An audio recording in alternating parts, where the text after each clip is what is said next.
कक्षा 12 के पाठ्यक्रम में हिंदी के पद्य खंड में कवि शमशेर बहादुर सिंह द्वारा रचित कविता ऊषा,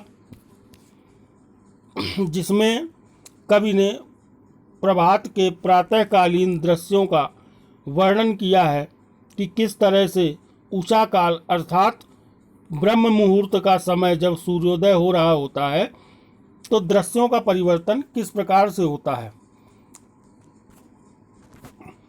किसी भी ग्रामीण सुबह में उषा कविता में भोर कालीन सौंदर्य के रंग रूप वातावरण का सूक्ष्म चित्रण किया गया है। भोर से भी पहले आकाश का रंग ऐसा गहरा नीला होता है मानो कोई शंख हो। थोड़ी देर बाद उसमें नमी इस तरह से साकार हो जाती है जैसे वह राख से लिपे हुए चौके सा प्रतीत होने लगता है। कुछ देर बाद सूरज की लाली उसमें इस प्रकार से घुल मिल जाती है कि वातावरण लाल केसर से धुली काली सिल जैसा जान पड़ता है, या यूँ लगता है मानो काली स्लेट पर किसी बच्चे ने लाल खड़िया चाक मल दी हो। और कुछ देर बाद सूरज का प्रकाश प्रकट होने लगता है तब आकाश में उगती हुई श्वेतता अर्थात श्वेत रंग का सौंदर्य इस प्रकार से लगता है मानो नीले जैसे किसी की गोरी देह झिलमिला रही हो। सूर्योदय होने पर उषा का सारा सौंदर्य समाप्त हो जाता है। इस प्रकार उषा का सौंदर्य पल पल बदलता रहता है। अब आइए कविता की ओर चलते हैं, जिसमें कवि ने बताया है कि उषा कविता में प्रकृति में होने वाला परिवर्तन मानवीय जीवन चित्र बनाकर अभिव्यक्त हुआ है। प्रस्तुत कविता उषा सूर्योदय के ठीक पहले के पल पल परिवर्तित प्रकृति का शब्द चित्र है। शमशेर बहादुर ऐसे बिंबधर्मी कवि हैं जिन्होंने प्रकृति की गति को शब्दों में बांधने का अद्भुत प्रयास किया है। कवि भोर के आसमान का मूक दृष्टा नहीं है, वह भोर की आसमानी गति को धरती के जीवन भरे हलचल से जोड़ने की सृष्टि करने वाला भी है। इसलिए वह सूर्योदय के साथ एक जीवंत परिवेश की कल्पना करता है जो गांव की सुबह से जुड़ता है। वहाँ सिल है, राख से लिपा हुआ चौका है और स्लेट की कालीमा पर चाक से रंग मलते हुए अदृश्य बच्चों के नन्हे हाथ हैं।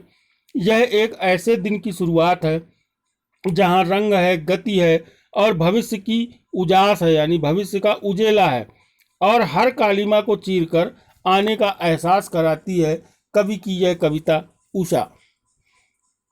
शमशेर बहादुर सिंह जी का जन्म 13 जनवरी सन 1911 को देहरादून में हुआ था। इनकी प्रकाशित रचनाएं कुछ और कविताएं चुका भी हूँ नहीं मैं, इतने पास अपने बात बोलेगी, काल तुझसे होड़ है मेरी, उर्दू हिंदी कोश का संपादन इन्होंने किया। ये इनकी रचनाएं हैं। सम्मान के रूप में इनको साहित्य अकादमी और कबीर सम्मान सहित अनेक पुरस्कारों से नवाजा गया। शमशेर बहादुर सिंह जी का निधन सन 1993 में दिल्ली में हुआ। ये तो था कवि का सूक्ष्म परिचय। अब आइए देखते हैं कविता उषा में क्या वर्णन किया गया है। कविता कहती है, देखिएगा आप पुस्तक में, प्रात नभ था बहुत नीला शंख जैसे भोर का नभ, राख से लीपा हुआ चौका अभी गीला पड़ा है। अभी गीला पड़ा है को ब्रैकेट में कोष्ठक में दिया गया है, जिसका अर्थ तात्पर्य है कि कवि एहसास कराना चाहता है कि जैसे मिट्टी से बना हुआ चौका ग्रामीण इलाकों में होता है, वहाँ आजकल की तरह सभ्य किचन नहीं होते, कंक्रीट और पत्थरों से बने हुए टाइल्स लगे हुए। तो जो मिट्टी का चौका होता है चारों तरफ कच्चे घर में, वो अभी ऐसा लग रहा है जैसे अभी अभी लीपा गया है और वो गीला है। अभी उस ताजगी का एहसास दिला रहे हैं कि उसको अभी अभी लीपा गया है। इसी के लिए यहाँ कोष्ठक का प्रयोग किया गया है। कवि कहता है, प्रातःकालीन आकाश का रंग शंख के समान गहरा नीला था। उसके बाद भोर हुई, भोर माने सुबह, सूर्योदय होना शुरू हुआ। सूर्योदय के समय नीला रंग थोड़ा सा मंद पड़ गया और वातावरण में नमी दिखाई देने लगी। ऐसा लगता है मानो ये नमी ना हो बल्कि राख से कोई चौका अभी अभी लीपा गया हो गीले उससे, और उस गीलापन जो है वो नमी के रूप में दिखाई दे रहा है। नमी के कारण गीलापन था और राख का रंग गहरा सा था। अर्थात कम शब्दों में समझा जाए तो जब सूर्योदय होने वाला होता है, सूर्य की हल्की सी लालिमा आने वाली होती है, उसके ठीक पहले का समय, यानी सूर्य की लालिमा अभी आई नहीं है, उसके ठीक पहले के समय में ऐसा प्रतीत होता है मानो अभी अभी ये चौका लीपा गया हो। इसके बाद अगला है, बहुत काली सिल जरा सी लाल केसर से कि जैसे घुल गई हो, स्लेट पर या लाल खड़िया चाक मल दी हो किसी ने। भोर के झुटपुटे हुए अंधेरे में जब धीरे से सूरज की लाली आती है, पहली किरण, तो उसका मिश्रण ऐसे लगता है मानो बहुत गहरी काली सिल में किसी ने लाल केसर घोल दी हो। अंधेरा काली सिल जैसा प्रतीत होता है और सूरज की लाली केसर के समान। वातावरण ऐसा जान पड़ता है मानो किसी बच्चे ने काली सी स्लेट पर लाल खड़िया चाक मल दी हो। अंधेरा काली स्लेट के समान दिखाई देता है और सूरज की लाली मिट्टी के समान दिखाई देती है।